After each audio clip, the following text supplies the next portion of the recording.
We, the people, we, the American people, we're in a world war. Our country is so great and so strong.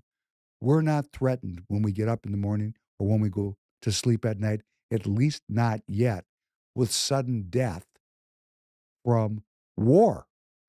But make no mistake, there is a line of conflict that extends from the Ukraine all the way down to Yemen. A war that goes through the Ukraine, goes down into Syria, goes down into the West Bank and Gaza, and all the way down to Yemen. That is a long line of conflict where East meets West. And tens of thousands of people are dying in that Gaza conflict between Israel and the Palestinians. And millions of people may have died in the Ukraine in the conflict between the Western globalists and the Russians, the Ukrainians being just the proxies who have to live and die in that global conflict.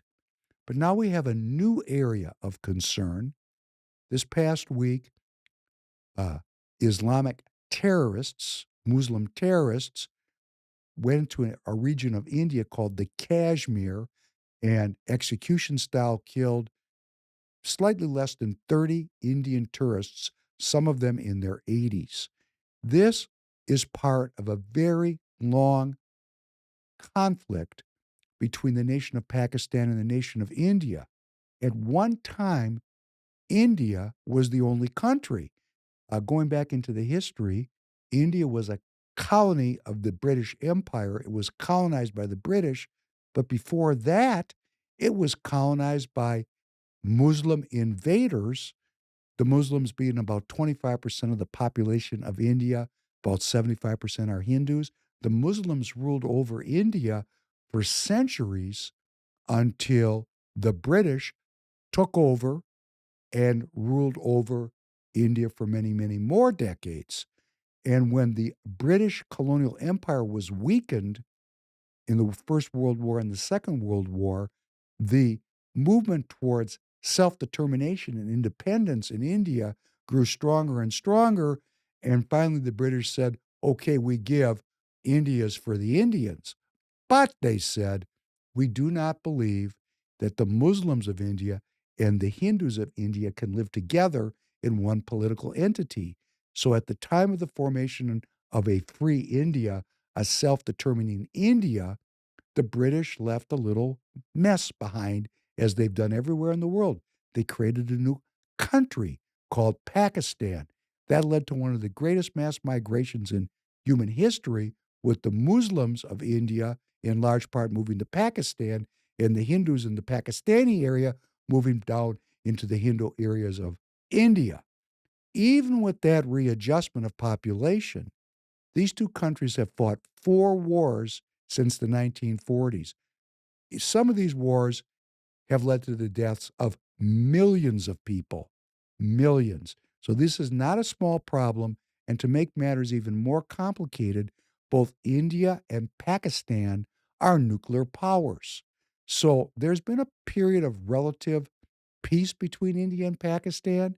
And then suddenly, out of nowhere, with all these other world conflict issues, this line of conflict from the Ukraine down to Yemen, the problems that are going on in the South China Sea with China and Taiwan, all of a sudden, out of nowhere, here comes this heinous slaughter of the innocents by an unknown Muslim group attacking Hindus in the Kashmir.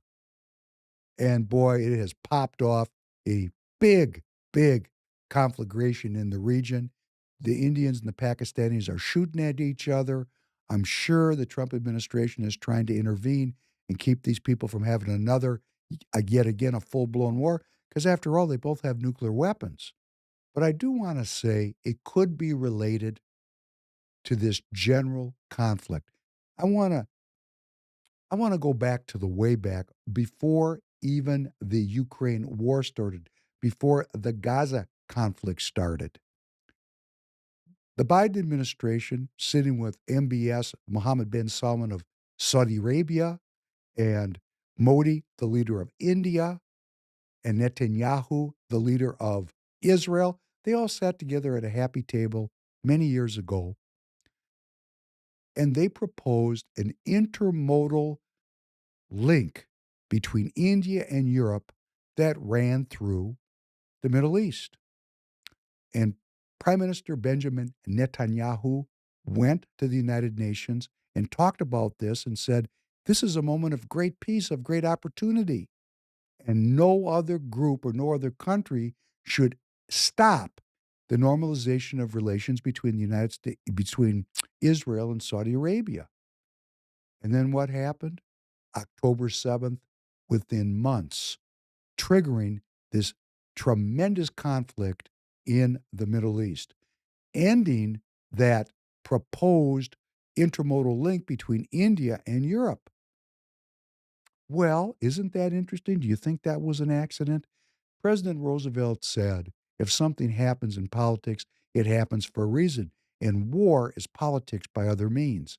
So why, oh, why did the Gazans attack Israel on October 7th, knowing that it was a suicidal mission for them?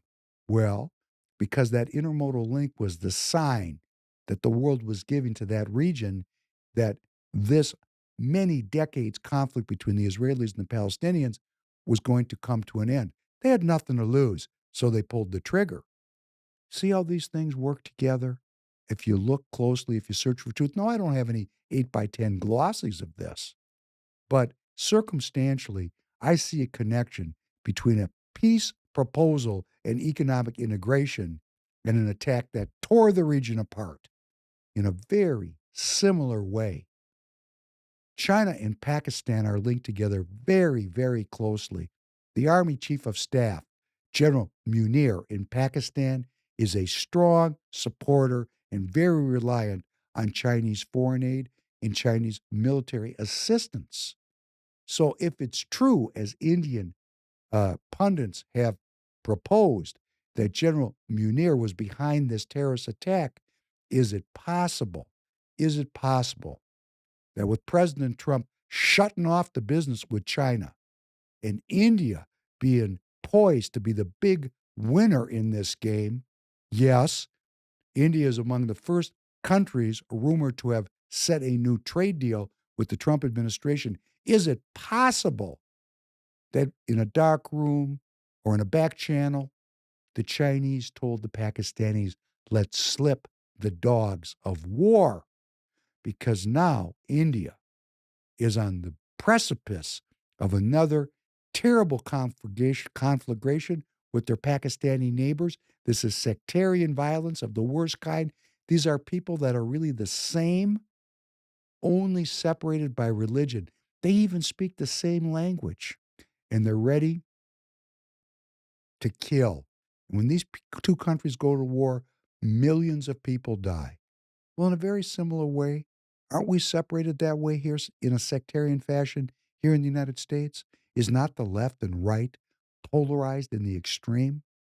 Can we not look at the polarization of the Pakistan India conflict, a gift to us by the British, and realize that our country has also been influenced by the British and that a people divided cannot stand, and the best way to exploit people, the best way to take advantage of people, the best way to make people poor and dependent is by creating conflict, that peace and prosperity sets people free, and that war and disease and death enslave people?